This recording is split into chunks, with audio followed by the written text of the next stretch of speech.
welcome to this feature presentation on the current status of the proposed Globrex Corporation project.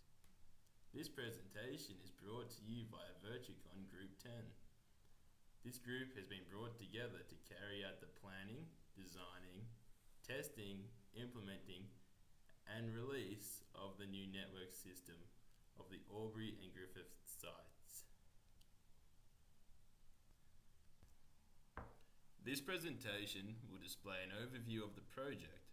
It will include the project milestones and how some have currently been achieved, the current status of the proposed business goals, and an overview on how the budget and schedule are looking.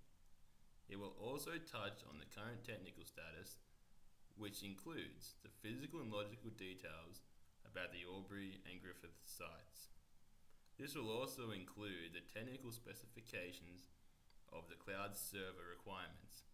We will then demonstrate how the cloud server has an Apache server running by editing the web page of the hosted site.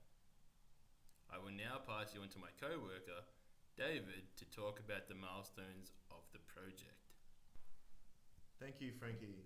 The project milestones, which were identified in previous documentation, consist of the startup, solution requirements, solution design for the 3 sites, and a prototype of one of the functions of that site. A charter and management plan was created and completed on the 20th of March, which defines the resources of the project, the technical environment of each site, risk management and risk analysis, budget, and the project schedule.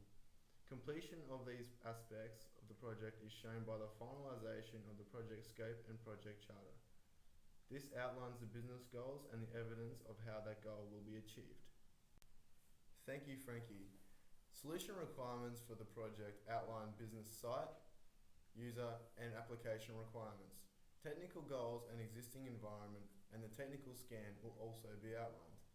This document is used to update the scope of the project and the business goals from when the project was first being developed. It also first outlines some of the physical requirements and hardware use on each site. The solution requirements document was created and finalized on the 6th of April. Solution design is a much more in-depth document which explains in great detail the logical and physical design of each site and how it will be implemented and tested. It shows diagrams of the logical and physical design and other aspects of the networks. This document was completed and finalized on the 4th of May. Lastly, the basic prototype was completed on the 25th of May, which shows evidence of a function of each working site. Now we will have Frankie talk about the logical design of the project. Thanks, David. Now we'll talk about the logical design of this project. The logical design of this project includes many detailed aspects, such as the naming structure, which has been well thought out where meaningful names have been given to each server and IP addresses have been assigned so that they're easy to allocate. The Routing Information Protocol, or RIP, is used for the routing and spanning tree protocols, which will be implemented for the switching protocol. For managing the network, both Albury and Griffith will have a perfmon monitoring software. David will now discuss the physical design of the project. Both Albury and Griffith will be using a full mesh network topology, which allows data to be sent through multiple paths from the source's destination. This will limit data congestions and network speed slumps as data can be sent using multiple paths. Ethernet will be used for the LAN of the Albury site, where Cat5e cables will be implemented. This allows a high-speed intranet connection on site, even though there are more up-to-date technologies available.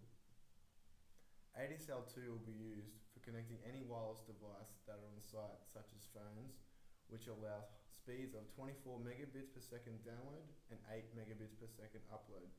IEEE 802.11n wireless stand will be used for Albury, whilst 802.11 AC wireless stand will be used for Griffiths.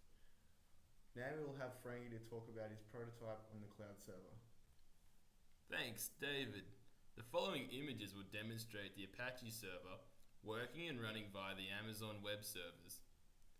As you can see, there is an instance created on AWS and it is up and running. In order to get into the instance, a secure shell program, also known as SSHing, is to be used. The chosen software is called PuTTY. This allows us access to the instance. Once in, we are able to configure the instance by installing applications that we will need. Since I've already done the basics, we will be able to access the Apache server already. Using a basic text editor such as Nano, we are able to create an editor document. This document will be known as index and will be our homepage to our web server. As a web page isn't fully developed yet, I've created a simple example to show how the Apache server is working. Once editing is complete, we issue the command to restart Apache in order for the changes to take effect. Once we have done this, we can now visit our web page by using the public DNS supplied to us by the Amazon Web Service. As you can see, the web page has been created and is now live. This concludes our demonstration and our presentation of our team's current project status. We hope you've enjoyed this Virtucon presentation.